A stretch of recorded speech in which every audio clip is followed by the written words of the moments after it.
Hi there, we are the NIDOC Diabuddies. We are a group of people who live with type 1 diabetes, and we've spent the last 30 hours putting together an app for people living with type 1, which is approximately 12,000 people living in Northern Ireland with this condition.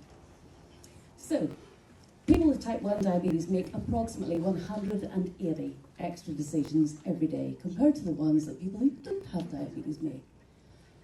To give you a rough example of what a day with type 1 looks like, when we wake up in the morning, checking blood glucose levels, we're checking to make sure what's happening in the day ahead, our blood glucose levels in the right place, do we sleep well enough overnight, do we have any high glucose overnight, do we have any high blood glucose levels overnight, do we have enough insulin in the house, do we have enough test strips, is our glucose sensor about to run out of date, what's the battery power of my insulin pump, have I enough in my insulin pump, when did I last change my cannula? All of those things add to the additional stress of diabetes. It's not just about having your packed lunch. It's also about weighing your food to make sure how many grams each of carbohydrate are in each thing that you're going to eat. Counting the carbohydrates to determine how many grams carbohydrate, fat and protein are in the food, because if you're having pizza with type 1 diabetes, it is not pizza, it is a PhD in mathematics. Then you have to calculate the amount of insulin. That's going to be very dependent upon your current blood glucose levels, the trend of your direction arrow and your Libre sensor or your Dexcom sensor or whatever sensor you happen to be using, the amount of insulin you have in your pump, whether or not you're going to be going for a run later on today, are you going to do parent-teacher interviews, do you have a stressful work meeting, are you having your period, could you possibly be pregnant, are you breastfeeding, are you premenstrual, are you premenopausal, are you menopausal, are you postmenopausal, are you sick?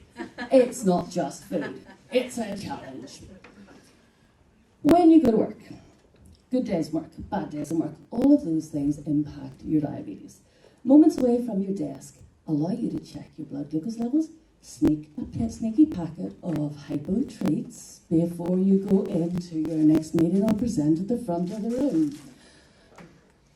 While your colleagues are chatting over lunch, you're back to where you were at lunchtime. If you're very organised, you'll actually have the carbs in that lunch in the box in front of you.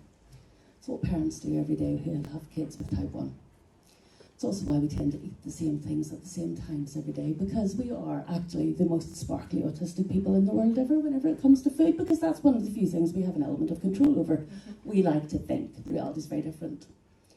Exercise. It isn't just a run. It isn't just a swim. It's not just, have I got a towel with me? Did I remember to pack the right shoes for running, or am I going to be running in high heels? No, I have to plan glucose levels, the amount of carbohydrate that I have on board, how much insulin I have on board, what the weather temperature is like, what sort of exercise it's going to be, and how it might potentially affect my glucose levels. So, again, we throw in menstruation to that, we throw in sickness to that. Also, if your blood glucose levels are too high, you cannot do the exercise. Independence and accessibility are big issues as well.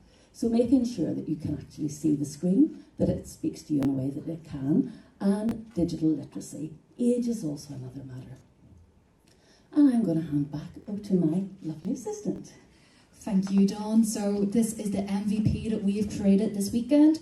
It is integrated with the continuous glucose monitor and insulin pump of one of our team members. So this is all live, real-time data. You can chat with Diabuddy with text or voice. So regardless of ability, you can communicate with all of your devices. In this demo, you can see the user have a brief conversation, dose their insulin for dinner, and then decide if exercising is a good idea or not. And to do that normally, they would need 3 apps across 2 devices based on kit that we're provided with. The UI is clutter-free and high contrast to support users with visual impairments and neurodiversity. The chat function can also automatically recognise up to 60 languages so that users who don't speak English are not forgotten about. The interactive graph overlays events on blood glucose so that we can spot trends.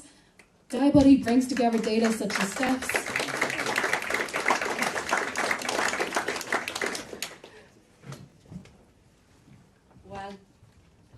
Well done. Any questions from our judges?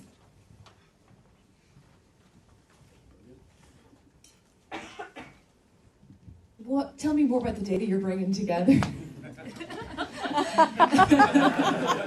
Well done. Well done, Stephanie. Thank you. Yes, so the data, it includes steps, exercise, weather, calendar, if you have meetings, your food diary, how much insulin you've intaken, menstrual cycle, all the things that we think about and that we can digitize, we've all brought into one single platform so that we can communicate it with it in one single place instead of having a huge digital sprawl that adds to the cognitive load that diabetics and our carers also have to deal with.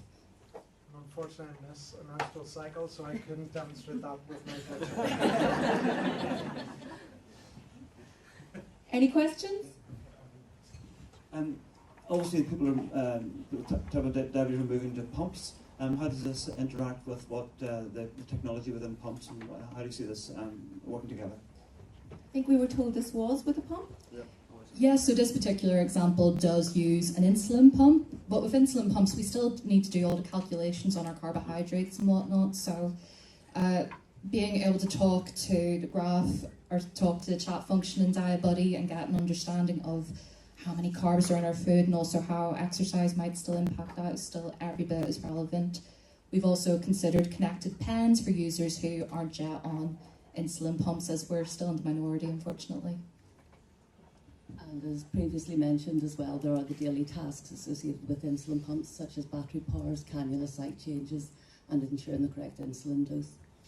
Can I just, my prerogative, and say, what did you actually get built this weekend and what do you want to build next? So we have managed to get this platform built, and the prerogative next would be to take it back to our group of 250 people, who include people living with type 1, aged up from 18 months old, up to people in their 70s, across a range of genders, across a range of ethnic backgrounds as well, and ask them to trial it and start giving us feedback based on what the strengths and limitations of the platform itself are, and to identify if it is suitable for people who have visual impairment, who have hearing impairments, and if it meets the needs that they would like to have covered by such an app. Because there isn't anything like that currently available commercially or privately anywhere in the world. Thank you. I've got one super, 15 seconds, 15 seconds. Pairing up care is on your roadmap, alright? Tap me up when you're doing that. Absolutely. Big issue. Oh, great.